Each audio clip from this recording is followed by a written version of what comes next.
You're listening to the Cyberwire Network, powered by N2K.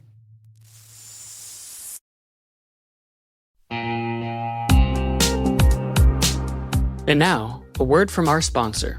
The Johns Hopkins University Information Security Institute is currently seeking qualified applicants for its innovative Master of Science in Security Informatics degree program. Study alongside world-class interdisciplinary experts and gain unparalleled educational, research, and professional experience in information security and assurance. Interested U.S. citizens should consider the Department of Defense's Cyber Scholarship Program, which covers tuition, textbooks, and a laptop, as well as providing a $32,000 additional annual stipend. Apply for this scholarship by February 1st and apply for the fall 2024 semester by March 1st. Learn more about both at cs.jhu.edu/MSSI.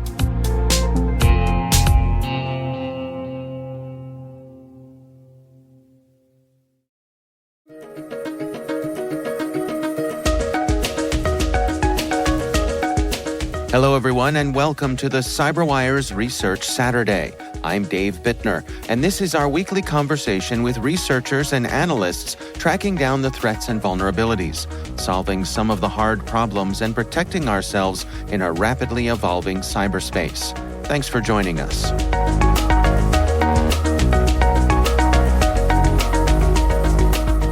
The reason I started this research is that back in March of this year, we started seeing a lot of activity from this new group at the time called 8base.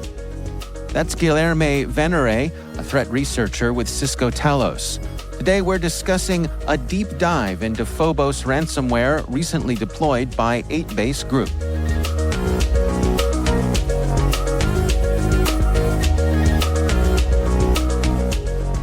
It was a group that hasn't been seen before in terms of ransomware. And when I started analyzing the incidents and look at the malware that was being used in the 8base attacks, I noticed that it has a lot of similarities to Phobos. And then I started diving into the campaign and the similarities that 8base and Phobos had to understand how much it was similar to previous Phobos campaigns, right? Phobos is a pretty old malware. It's used by a lot of different actors. So I wanted to understand what 8base was doing differently from these other campaigns. Well, let's dig into Phobos itself, I suppose, as an introduction, maybe a little brief explainer here. How does Phobos work and what are its capabilities? Yes, Phobos is, like I said, it's a pretty old piece of malware. It was first developed in 2018, 2019, based on a leak of another ransomware called Dharma Crisis. At the time, the code for Dharma Crisis was leaked in some forums. Someone took this code and developed a new malware that they called Phobos. Since then, and this is part of our research, there was no new developments in Phobos in terms of code. There was no new improvements in the code itself.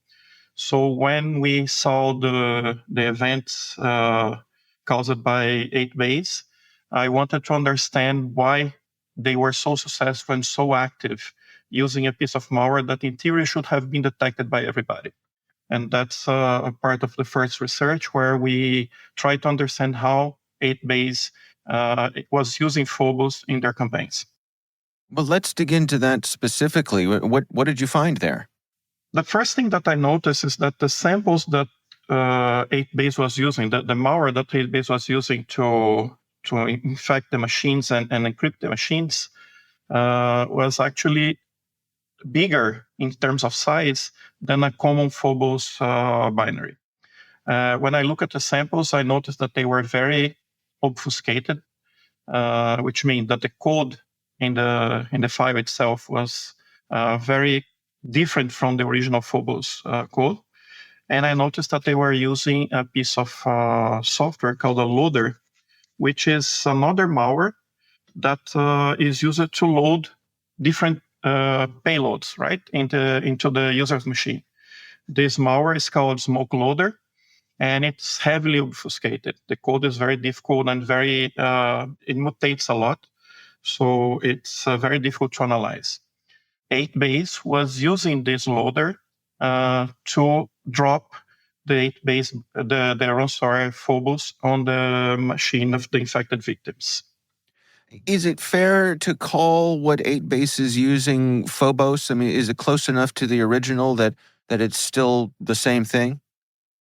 Yes. Once we peel this layer of obfuscation added by smoke loader, the final ransomware binary inside the loader is exactly the same as any other Phobos campaign that we observed in the past 5 years, basically. So the first blog that we published, the deep dive into Phobos ransomware, actually has an analysis of the code of 8base samples compared to previous variants of Phobos found in the last 5 years. So I compared with samples from 2019, 2020, 2022, and noticed that the code didn't change at all in all of these cases. Only the original samples from 2019 were a little different, but after that, they were exactly the same code.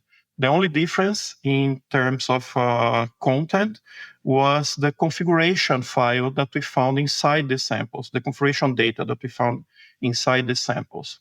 This configuration data, it's what changes between one sample and the other. So for each campaign, each threat actor that we observed using Phobos, this configuration is the only change that exists in these files.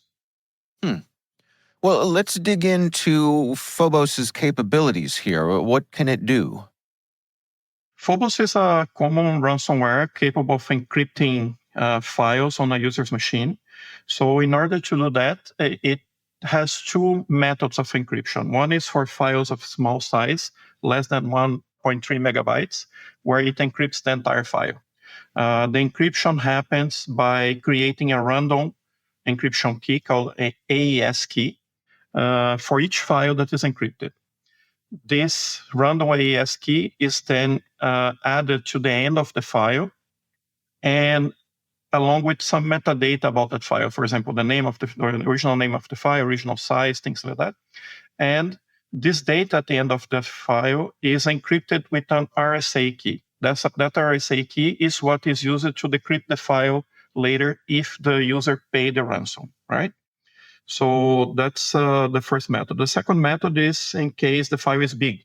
In order to make the encryption faster, Phobos don't encrypt the entire file, and encrypt parts of the file. So random blocks inside the file will be encrypted. And again, the metadata and the key used to encrypt that file will be saved at the end of the file encrypted with RSA key. One thing that we notice in all Phobos variants that we analyze is that this RSA key that is used there is the same for all the samples, which means that there is one single private key that is able to decrypt all these infections, all these encrypted files. Besides this ransomware encryption feature, Phobos is capable of encrypting files on remote shares. It also contains code to elevate its privileges in case the file is running as a restricted user. And it has other common features like adding itself to a run key, adding itself to the startup menu, so it can restart the infection once the user reboots the machine.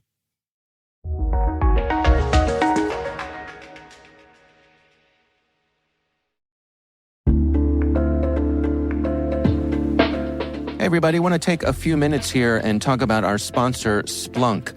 You know, you need to keep operations humming around the clock, but potential disruptions are everywhere. Splunk helps you predict problems and find and fix issues fast, so you can reduce risk and ditch downtime. The world's largest enterprises rely on Splunk's unified security and observability platform to become more efficient, resilient, and innovative. With Splunk, you can react quickly, evolve faster, and be ready for anything. Stay ahead of disruptions. Learn more at splunk.com/resilience.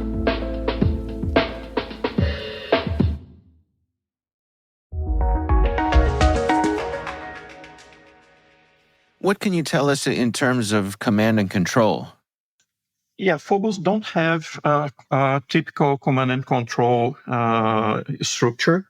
It doesn't, in theory, it doesn't report the infection to a central authority, although one piece of code that we found in our analysis was code to do exactly that, but we never found a sample that actually used this feature. So the code itself has the feature to report to a central authority, but there is no sample where this feature is enabled, right? So the method by how the user contact the ransomware actors, is by contacting them through an email or Telegram channel, right? So this is something that is common in ransomware. Although there's some ransomwares that use a command control feature, Phobos itself don't have this ability. It doesn't receive commands from a central server. It doesn't report infections back. It just encrypts the files and let the user contact the actors. This group 8 base, how do you rank their sophistication here? I mean, it sounds to me like they're reusing Phobos, but in addition, there is this layer of obfuscation that they put over top of it. What's your insight there? Yeah, the one thing that stand out in our research is that the attacks themselves are not very complex. They use Phobos, which is a very common piece of software. Smoke Loader is also a very common obfuscator that is used by many malware families. The method of infecting a victim's network, according to other research into 8base, is basically buying credentials from data leaks and using the usernames and passwords that they find to connect to the remote machines using RDP. So they basically connect to remote RDP servers and enter the victim's network by these compromised accounts. Once inside the network, they attempt to access important servers inside this network. So we noticed that the base likes to target ESXi servers. So servers that are running a lot of VMs, and they encrypt the server itself. So that would have a bigger impact on the victim than just encrypting like desktops or user machines. In terms of complexity, their attacks are not very complex, but they are very effective because they use things that people usually don't take care. For example, reusing credentials or credentials that have been leaked are not reset and things like that. So they are very effective in using these common methods of infecting a victim to get access to their network. You also dig into the Phobos affiliate structure and the activity that you've been keeping an eye on there. What can you share with us about that? Yeah, one of the takes from the analysis that we did on the configuration of Phobos is that inside the configuration, there is a lot of information about the groups that use Phobos. So the configuration have items like the extension that is used, which includes an email that is used to contact the threat actors, includes the extension that is used to encrypt the file, which is usually the name of the group that is behind it.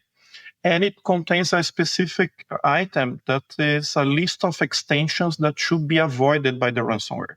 So when the ransomware finds a file with that extension in that list, it won't encrypt that file. And that list contained a list of extensions related to other groups using Phobos. So, for example, the 8base samples had a list of about 20 or 30 extensions from other groups that used Phobos before. That sample should not encrypt. And that's what gave us a good overview of how many groups are using Phobos. By analyzing around 1,000 samples that we found in public resources, we were able to extract around 110 different groups or threat actors that are using Phobos. right, based on the extensions that are used by these threat actors. And looking at the emails that are used to contact the threat actors, we found that some of these groups have more than 100 people behind them. For example, Faust is one of the most common variants of Phobos. It encrypts the file with the extension Faust, Faust, and the emails that are used to contact the actors, we found more than 100 emails over time that were used to contact the threat actors. So we started to notice that Phobos is not a common ransomware in terms of how they are distributed. It's not a single group that is behind it. It seems to be a malware that is sold to other groups that configure the malware to its liking, for example, with extensions that they want. And then these groups hire other actors to distribute the samples. So you have two layers of services that are sold to distribute Phobos in the underground. Right, so that's one thing that we found by analyzing all the samples and the configurations inside the samples. It's a lot of people behind these campaigns, a lot of different campaigns in the last 5 years that really makes it difficult to track Phobos to a specific group or a specific developer or who created or who managed this malware. Yeah. So what are your recommendations then, based on the information that you've gathered here? How should people best protect themselves against this? The recommendations here are very common in terms of what you need to do to keep your network secure, right? Like I mentioned before, Base doesn't use anything very complex to infect their victims. And that was a common behavior among the different campaigns that we observed. We recommend that companies that have remote access enabled, that they put better controls in who can access these resources or what they can do once they access the resources.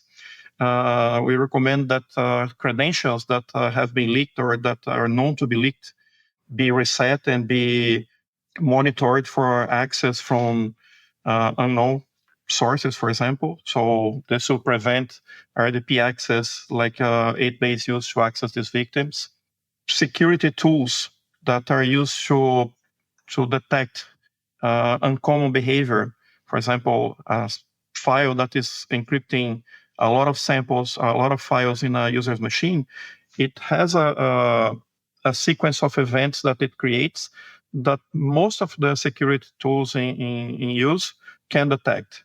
But if the security tools are not configured properly, they will not detect, right?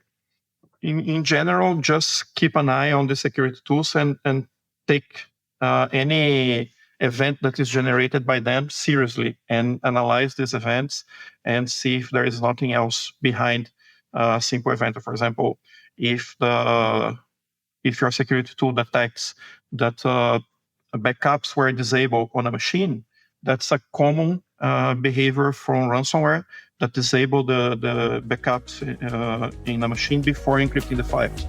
So if you see a machine that has backups disabled, you need to act immediately before the encryption starts, right?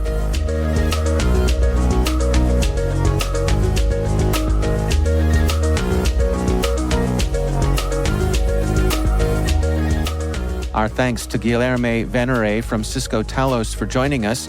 The research is titled A Deep Dive into Phobos Ransomware, recently deployed by 8-base Group. We'll have a link in the show notes.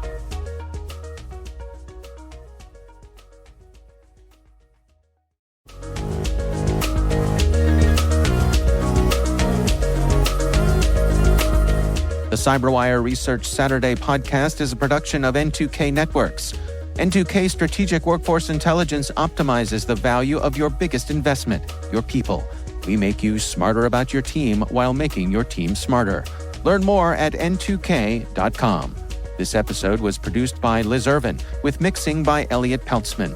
Our executive producers are Jennifer Iben and Brandon Karpf. Our executive editor is Peter Kilpe, and I'm Dave Bittner. Thanks for listening.